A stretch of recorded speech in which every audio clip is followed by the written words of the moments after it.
Thank you. I have picked the forms and I promise to return them.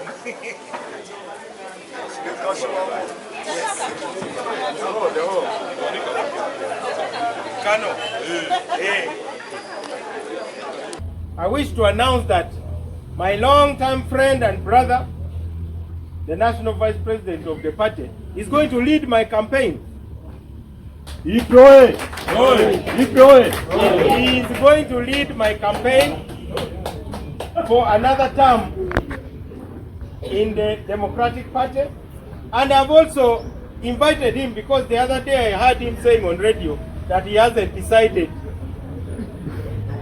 So I've invited him to continue being my Elisha. You know, in the Bible, we have Elijah and Elisha.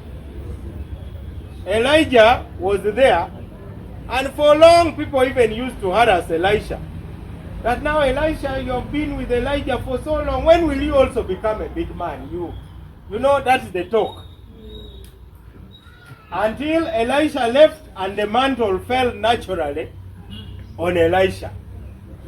Yes, for those of you who read the Bible, I know many of you don't read the Bible, but really it is a good book. But that is the story. So, I have many Elishas in this party. The principal Elisha is the vice president. And when some of those negative forces came to him, the negative forces came and said, now you know the way people talk. Mao is now a minister. Now what about you? You see, now you that come and be my vice president.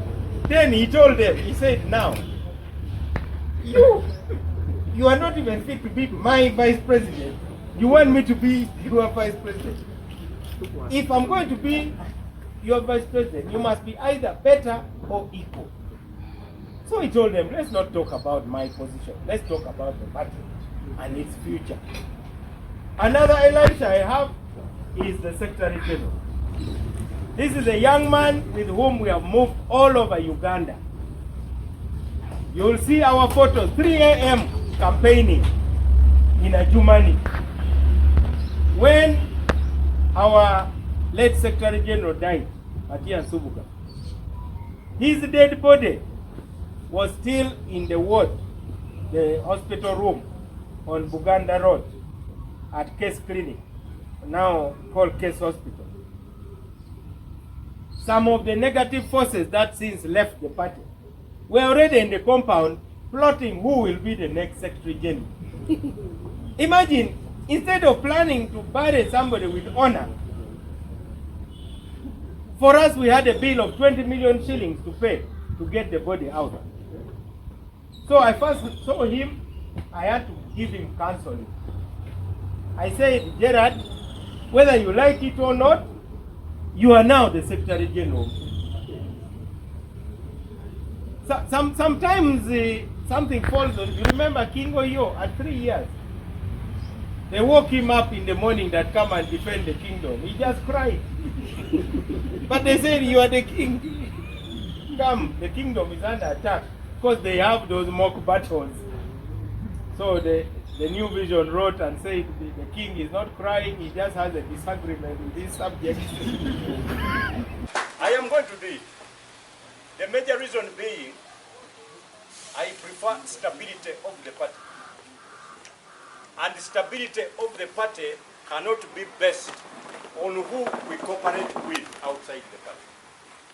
It can only be based on how we cooperate in the party. That is exactly what I am going to do. Number two, the president of the party is the best to lead this party.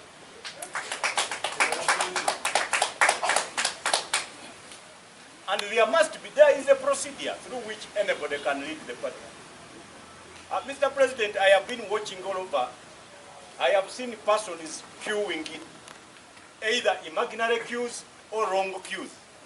The right queue to lead the party is behind Honorable Nobert Mao.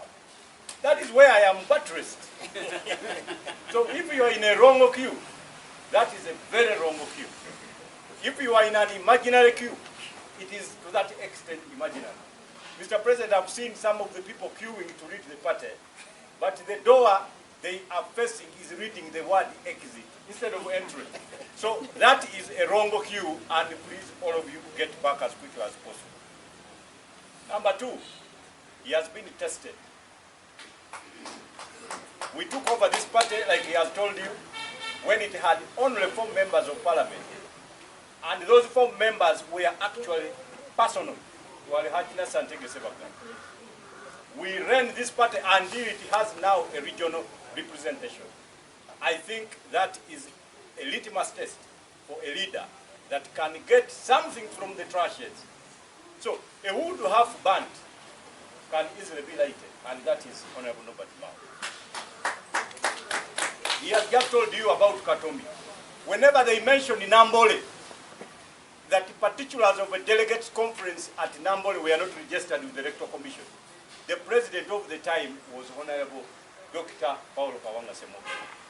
So we are doing work even for all the past leaders. So for those talking about past leadership in terms of justifying our exit, should actually change their narrative. Talk about the past leaders in justification of our state. One person recently, Mr. President, asked me, that you Mbidde. Now, if Ben Chiwanko came back here, where would you run to? If he arrived at the headquarters, where would all of you run to? I said, why? Why would he first come here? He would first go home, make a roll call, Kajimu, and he will say, President, sign State House. Then he will just come here and thank us for staying at a time when everybody had left. So, we have got consensus in terms of history of DP. So nobody should use it to justify anything going forward, except the fact that we have kept it. In fact, Mr. President, I'll even propose, because I have had all the kind of things that we have done for the party, at some stage, we shall need to even have an amendment of the Constitution to establish another portfolio on estates and archives of the Democratic Party. In my opinion, because the estates are becoming so many, the houses are so many, they will need now a management process that actually stems from the National Executive Committee assisting the Secretary General. Mr. President, I am going to use a very deadly strategy in order to make you win. I have proposed, yes, and those who know me, you know what I am going to do. Going forward, it is going to be bloody. Because I have got to make sure that I have not failed. Because I never usually fail. It is very true that even if you don't sound, even if you are not knowledgeable, at least sound intelligent. We are going to have 2 major battleground conventions. 2. One in the center here, and the other one in the east. Only those 2 conventions, Mr. President, we shall deliver you to Barara, and you will definitely come back as our leader. 2 conventions. Number 2, we are going to develop a very serious narrative. When they looked at Mao back again, I think they did not know what we are heading for.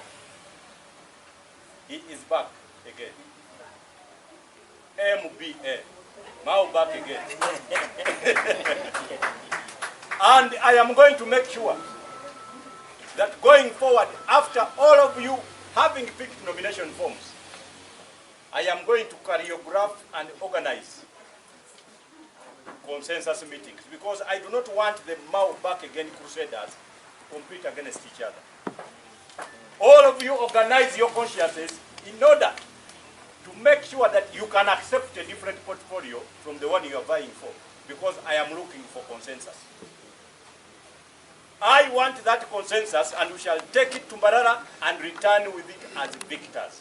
That is the only way we are going to build a party that is better for us and for those yet unborn. Mr. President, as I accept this mantle, I want all the members of the Democratic Party, all intending candidates and aspirants, please focus on the Mbidde crusade, and that is going to be the best for the Democratic Party. Now, loyalty is going to be key. If you are disloyal, I am going to determine that by the manner in which you can skedaddle. You can the president,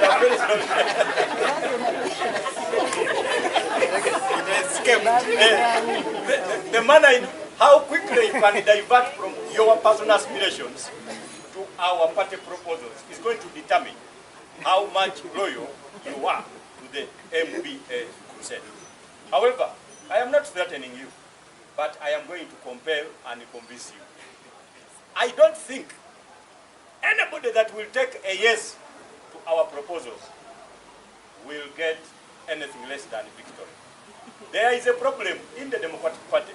The way the Constitution was organized is in such a way that if you do not win what you are campaigning for, then for 5 years, forget about the National Executive Committee. Now, think about more things. At the subconscious level of your brain, ask yourself, where am I better? It does not matter what your aspirations are. I have been, Mr. President, reading, because now I know that the population in Uganda is changing. So my concentration has been reading. I have been reading a book, How to Deal with Idiots by Maxim. Now that book describes a lot to do in Uganda. It presupposes that, Mr. President, everybody believes they have the correct opinion. And the justification is that nobody can carry an opinion that you already believe is wrong. So whatever opinion they carry, they believe it is the correct opinion.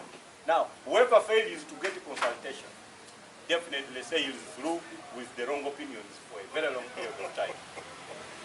Those that thought that we had disagreements with my senior brother, the Honorable Nobody Mao, let me tell you, we can have different beliefs in very little things, but we were fed on the same umbilical cord of conviction that the Democratic Party should take power. There is no way person is fed on the same umbilical cord can actually run apart. Because the umbilical cord itself keeps reminding us. You do not know, and I think, Mr. President, there was a misunderstanding in the public that people do not know, and I am sure, I am happy you have explained it, the difference between an opinion on a decision and belief in it. I think people do not know that I believe in his leadership, and I have never skedaddled away from that. I have been extremely robust on that, and I will always be. The only person that can lead the DP when he is tired is me. I am next in the queue. Yes. I have got also my next in the queue. We are not operating under guesswork. This is a system, and it is a system of camaraderie. We have established it over time, and that is how we are going to proceed till further notice. Thank you very much, Mr. President, and I am ready to do my work. DPOA! DPOA! I have to pay 10,000 shillings.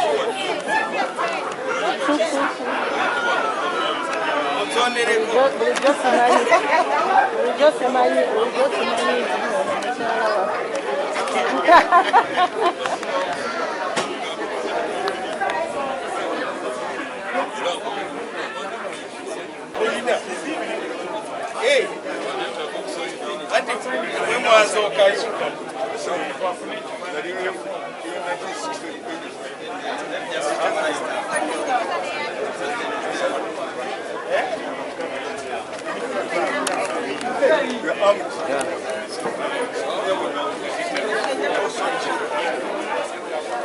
thank you.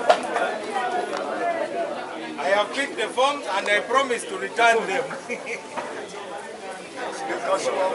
Yes. Kano. Hey. DP oye! DP oye! Ra!